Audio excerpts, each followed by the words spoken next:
Professor, o que o senhor acha do que o pessoal comenta que existem 3 eixos de nova ordem mundial que brigam para estabelecer, digamos, uma nova ordem mundial, que seria dos globalistas, o eixo, digamos, comunista da China, Rússia, etc., e o eixo muçulmano?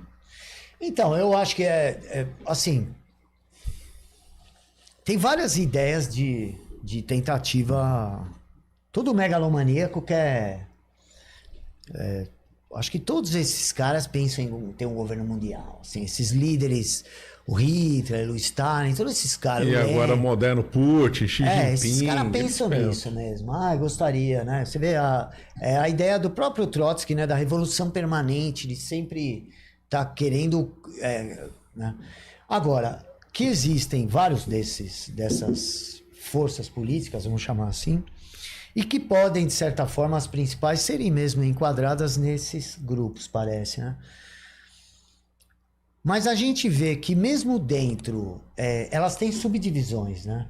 Como a gente está vendo agora na eleição do Trump, né?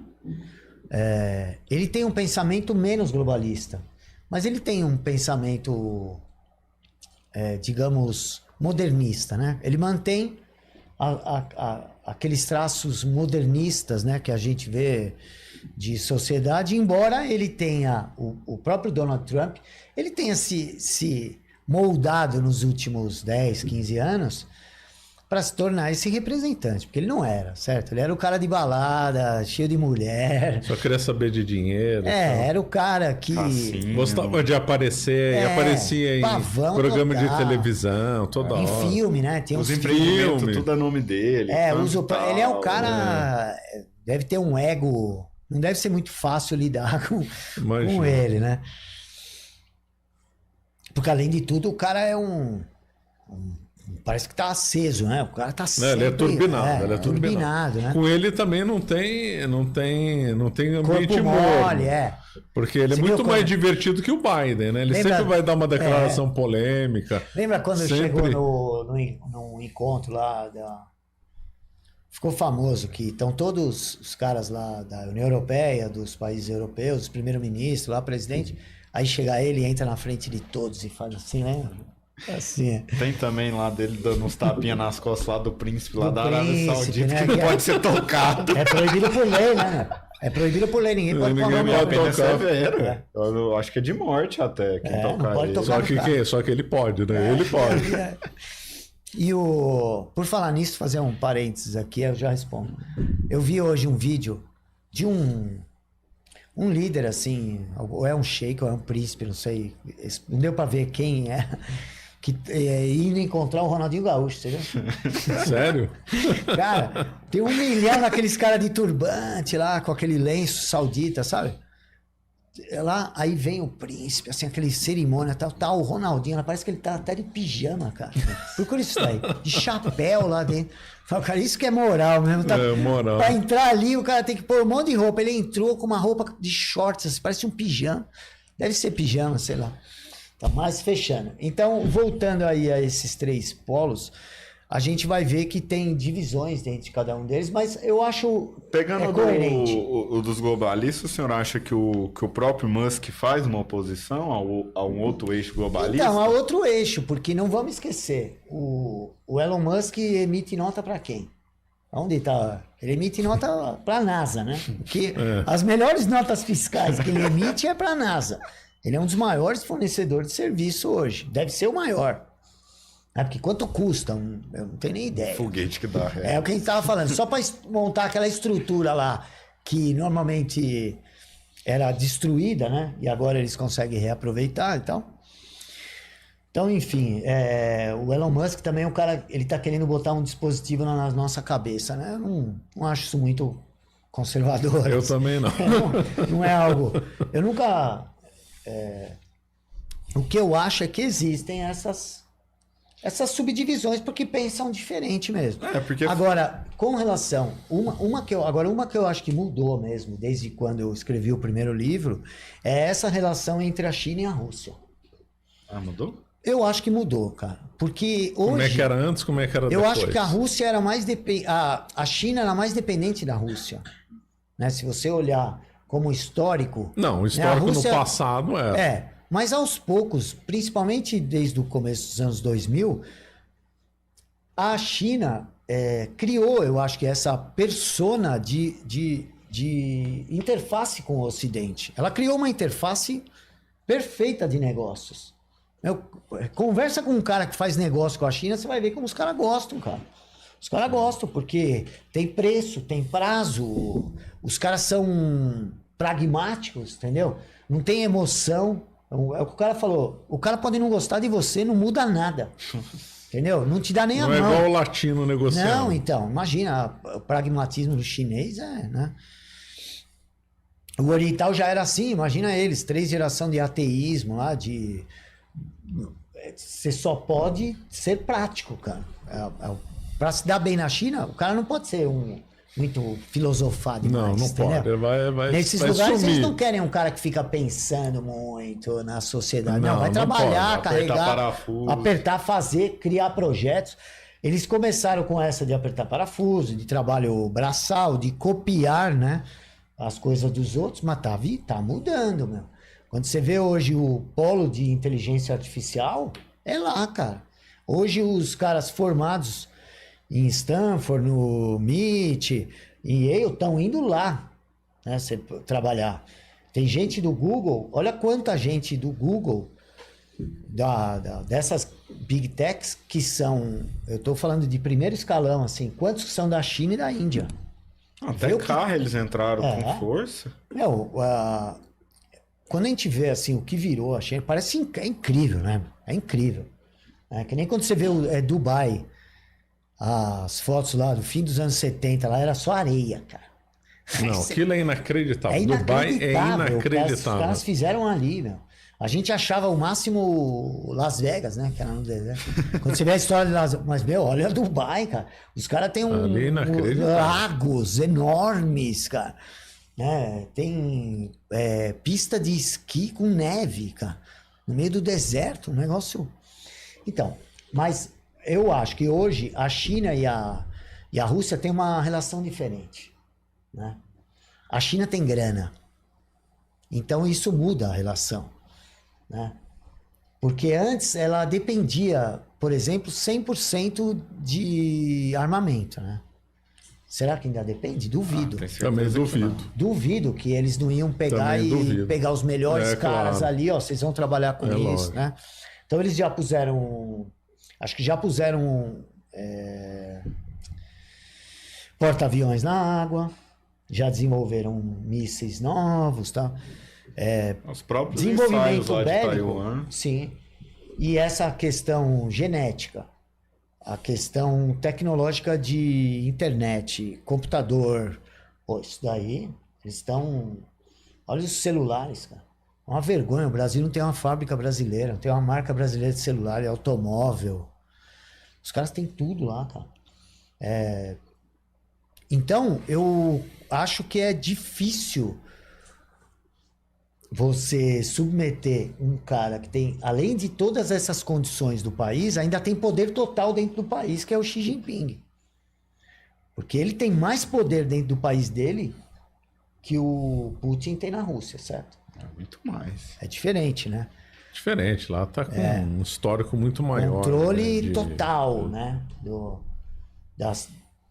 E um povo já educado para obedecer. Para obedecer. É isso que esse amigo meu sempre fala. Eles estão acostumados, tá na lei, acabou, ninguém questiona, acabou. É lei isso aí, então beleza. E eles estão se sentindo assim, o que você pega um cara aí da nossa idade? Pô, o cara nasceu e a infância do cara foi uma desgraça, meu, de pobreza no país. Aí em 30 anos o cara tá vendo, assim, nosso país, entendeu? Tem até o orgulho que o chinês teve que engolir. E acho que é por isso que eles odeiam tanto o japonês, né? Porque eles foram humilhados pelo Japão, né? Foram. E é um país de uma história milenar. Cara, os caras inventaram um monte de coisa que a gente assimilou para nossa sociedade. A China tem uma história sensacional, né? O povo. De tradição e tal. Você vê pensadores, né? Tem um monte de coisa. E aí, de repente, eles passam um momento de submissão de vergonha, né? E aí a hora que os caras hoje, eu acredito que o povo chinês hoje tem muito orgulho do país, o que virou. Esse que eles não têm? Isso é orgulho, cara. Hoje é ao contrário, eles que estão indo para os outros países comprar terra, os caras estão vindo aqui no Brasil comprando fazenda, estão abrindo negócio em todo lugar. O cara chega com o apoio do governo, né? Porque essa construção aí do que eles chamam de nova Rota da Seda, que vai... tem coisa saindo da China chegando na Alemanha. Cara. Eu acho tão curioso esse nome, porque quem controlava comercialmente a Rota da Seda não era o chinês. Não era o chinês. Eram os banqueiros, né? Não. Não? Era árabes e judeus. Não é? A Rota da Seda ligava Istambul, não era Pequim, uma outra cidade lá. E quem fazia os negócios eram italianos, judeus, árabes, tal, não era chinês. Então ele dá um nome de uma rota que não era deles. Eu acho muito curioso isso. Mas será que a ideia não é essa mesmo? Agora somos nós que vamos impor a nossa rota, né? Ou do comércio. Mantém negócio com quem manda no mundo e tal, né? Então, a China, você vê, ela não tem problema de chegar num país e entrar na regra deles lá. Uma vez um aluno num encontro que eu faço com o leitor, ele tinha vindo, acho que agora eu não lembro se é Mato Grosso ou Mato Grosso do Sul.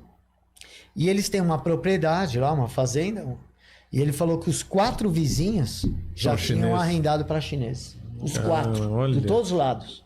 Ele falou, um vendeu, o outro arrendou, e ele falou, e os caras não geram um empreguinho na cidade, bicho. Porque eles estão precisando trazer chinês. Então eles trazem um monte de chinês para trabalhar no lugar.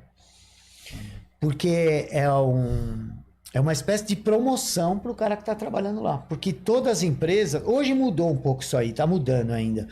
Mas antes, todas as empresas eram obrigadas a ter o governo como sócio. Se você quer abrir uma empresa na China, antes era assim. Você precisava... Tanto que a primeira empresa a abrir lá foi o Banco Rockefeller, o Chase Manhattan. E esse foi o acordo. Nossa, coincidência, né? Seu Chase Manhattan, né? Coincidência. Não, e o David Rockefeller conta papo ainda. Ele fala que o que ele pediu foi isso. Eu trago as empresas para a China. Quem tinha intermediado o contato foi o Kissinger. Ele fala, eu trago as empresas, em troca eu só quero o seguinte... As empresas não vão poder trazer o dinheiro deles. Vão ter que pegar emprestado com o Chase Manhattan, que foi a primeira empresa ocidental a abrir na China comunista. Sempre presuma banqueiro. Outro que foi para lá negociar foi o Armando Hammer, né? Você precisa ler a biografia dele, você vai gostar muito. Você já me falou e eu não li ainda. Vale a pena. Você vai encaixar tudo aí com esses nomes, ele vai se misturar perfeitamente nisso aí. E o eixo muçulmano? Então, agora, o eixo muçulmano é uma coisa até difícil de entender e também tem mudanças, né? Porque eles brigam muito entre eles não têm uma coesão, né? O dia que o Maomé morreu, naquela noite já houve a separação dos xiitas, que queriam seguir o Ali, que era o genro do Maomé. E os outros queriam seguir os sunitas, né? Então ali, os xiitas e sunitas, já a divisão era na noite que o cara morreu. Quem vai ser o próximo? Aí, a maioria, que é a maioria hoje, eram os sunitas que queriam o sogro do Maomé. Então, ou era o sogro ou era o genro. E aí já divide e já, de certa forma, muda. Pensa bem, porque não tinha nenhum ayatollah andando com o Mohammed. Com o Maomé. Não tinha. Era a ideia toda centralizada nele. Aí, quando muda, os xiitas são os que têm ayatollah. É o Irã, né? E os sunitas, aqueles que querem seguir a Sunna, né? A Sunna é a biografia, né, do Maomé. A vida do Maomé. E os xiitas são aqueles amigos do Ali, acho que significa, os seguidores de Ali. Que era... Então, eles não se entendem. Então já dividiu ali. Vai... Aí dentro dos sunitas começa a ter outras divisões, que é como aqueles que são da Arábia Saudita lá. Tem um outro nome. E aí ficou uma minoria xiita, que hoje é do Irã, né, que são os ayatolás, que se acredita-se que os ayatolás, que nem hoje, o chefe deles, o Khamenei, ele tem ligação sanguínea direta com o Maomé. Não, tem que ter, né? Segundo os chiitas, deveria ter. Se eles provam, está provado, tem que não provar que tem. Mas, teoricamente, eles têm que ter essa então, linha. Mas eu não sei se é só o chefe, agora eu não sei. Se é só o chefe dos ayatolás, ou se são todos. E eu não sei se o sangue também não serve daqueles que estavam juntos com o Maomé no começo. Aqueles primeiros...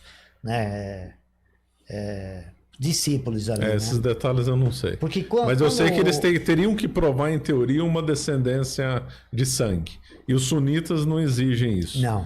Basta que sejam sábios ou estudiosos, aí pode ter os títulos. Isso. E aí você vai ver que tem várias... É bem complexo isso, assim, as subdivisões e tal. Porque aí você vai ver que tem sheik, tem mullah, tem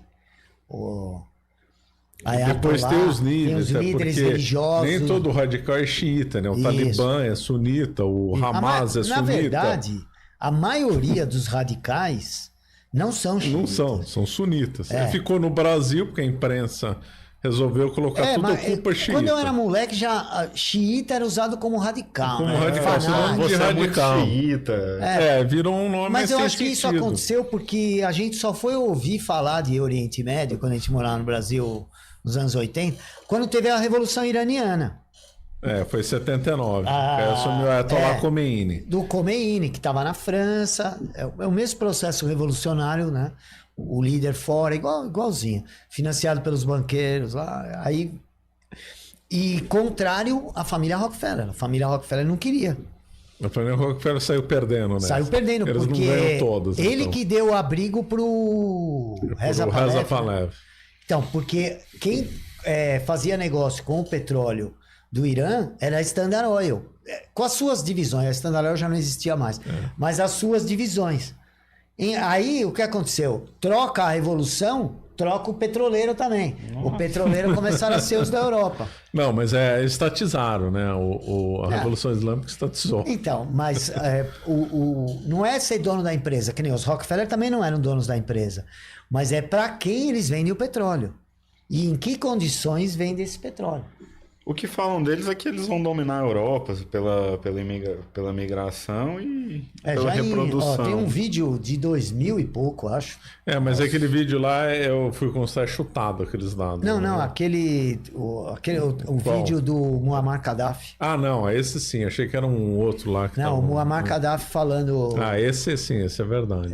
Da invasão a pé, que ele chama. Será que não está na hora das perguntas? Temos perguntas aí, Eduardo? Tá com ele.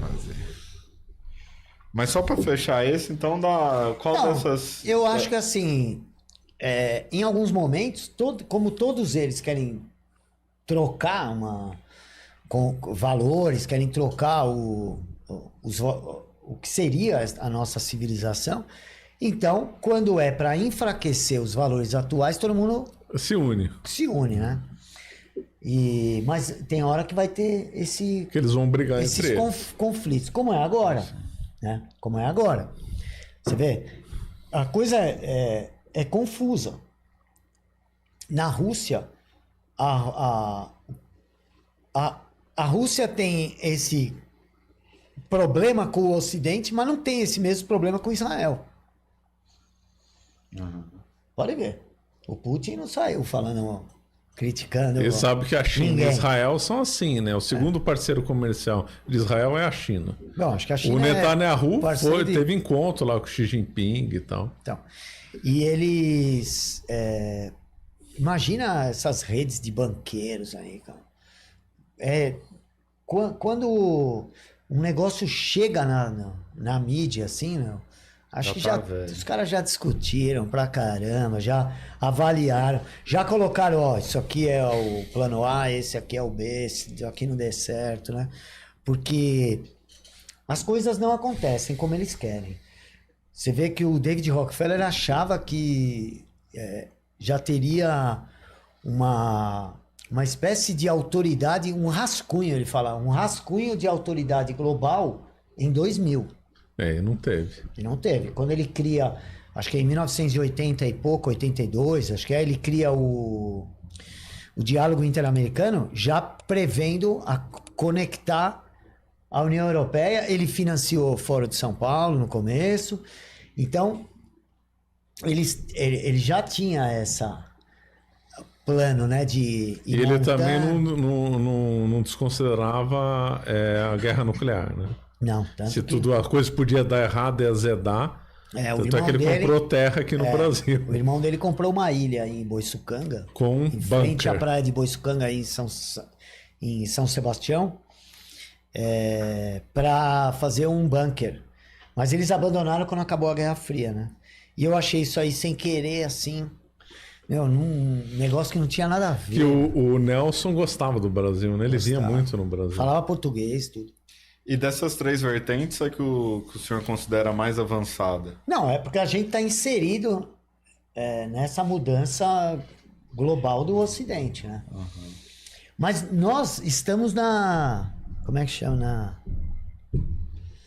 Cruzilhada. Na encruzilhada. Porque o Brasil tem, por um lado, seu maior parceiro comercial no dinheiro é a China. É a China. Na influência política, os Estados Unidos. Então a gente tem essa subdivisão, né? E a gente tem que admitir que o Lula consegue equilibrar essas duas coisas. Ele consegue muito transitar, bem, como né? quase ninguém consegue. Lembra, quando ele era presidente, ele ia na mesma semana no Fórum Econômico Mundial lá do Klaus Schwab e depois no, como é que chamava? Fórum Social lá, que era todos os organismos comunistas do mundo, lembra? Tinha encontro com o Obama. Encontrava tinha o Obama. Com os comunistas, encontrava com o Fidel Castro. Os caras gostavam todo mundo gosta do cara, entendeu? Ele deve ser um cara que sabe fazer ali sabe, você não chegaria onde chegou, né? Também. Deve ter essa inteligência, essa capacidade de saber falar o que o cara quer ouvir. Porque ele fala sempre o que a pessoa quer ouvir. Né? Você nunca vê o Lula trazendo nenhuma novidade, já reparou? Ele sabe o que ele está fazendo. Ele fala, acho que com base nesse instinto que ele tem, é um instinto isso, do que o cara quer ouvir. Ele fala o que o cara quer ouvir. Por isso que quantos líderes elogiaram ele já em público? Todos, meu. Pode ver. Os caras conversam com ele e elogiam o cara. Muito elogiado na Europa. Principalmente os europeus, né? Adoro. Então, você vê. O Bush gostava muito dele. O Bush filho, lembra? Eles tinham coisas diferentes, mas eles se davam bem. O Lula, ele vivia elogiando o Lula, tal. O Obama elogiou o Lula, lá falou, esse é o meu, this is my man, né? Ele fala. Aí os caras, é o cara. Não, não foi bem isso que ele falou, né? Ele disse, esse é o meu cara, né? Querendo dizer, E agora a gente vê o Lula tomando umas atitudes que a gente, né? Tem uns revolucionários mais radicais aí que falam que o Lula é agente da CIA, né? Neoliberal. Não, que é neoliberal, agora eles já... Na extrema esquerda, acho que todo mundo tá a serviço da CIA. Eu tô a serviço da CIA, você tá, o Eduardo tá, todo mundo tá a serviço da CIA. Eu só não sei aonde que eles depositam, preciso descobrir. Eu também preciso Só um parênteses aqui. Mas é que eu sou no banco, aí não avisaram a eu não tô gente. sabendo. Eu não tô parênteses sabendo. de uma história engraçada. Em junho eu fui pro Rio de Janeiro. Você já viu aquele Gustavo Gaiofato? Do youtuber, que o Marcelo já fez alguns reacts. Quem que é? Tem história cabeluda. Ah, não sei. Acho que... Aí eu achei ele num bar, adivinha no bairro? Vila Madalena. Não, Não, no Rio de Janeiro. Ah, no Rio? Leblon, né? Copacabana, tá ali perto. Não ia ser na Tijuca. É lógico que não. E aí eu... Comunista pobre só tem em país comunista. E aí eu fui falar com ele lá, aí propus um debate pessoalmente lá pra ele, pra ele vir aqui debater, ele preferiu não, tudo bem. Aí ele falou, não, que o Marcelo é financiado. Eu falei, meu caro, meu sonho é ser financiado, você nem imagina. Eu queria descobrir onde que é depositar. Não, e assim, como a gente não tá nem aí, eu não tô nem aí se eu tiver que falar bem ou mal de um ou de outro, a gente acaba sendo acusado dos dois lados sempre. Né? Eu sou acusado, por exemplo, quando eu falo muito pouco disso aí, mas eu sou acusado de ser sionista e antissemita ao mesmo tempo. De comunista e neoliberal, né? quando eu falo, por exemplo, que eu da doutrina social da igreja, né? Eu falo, não, eu não sou absolutamente contra a existência do Estado. É que nós estamos num momento que a gente tem que falar para acabar o Estado mesmo, para ver se ele diminui só um pouquinho, porque não diminui nada, né?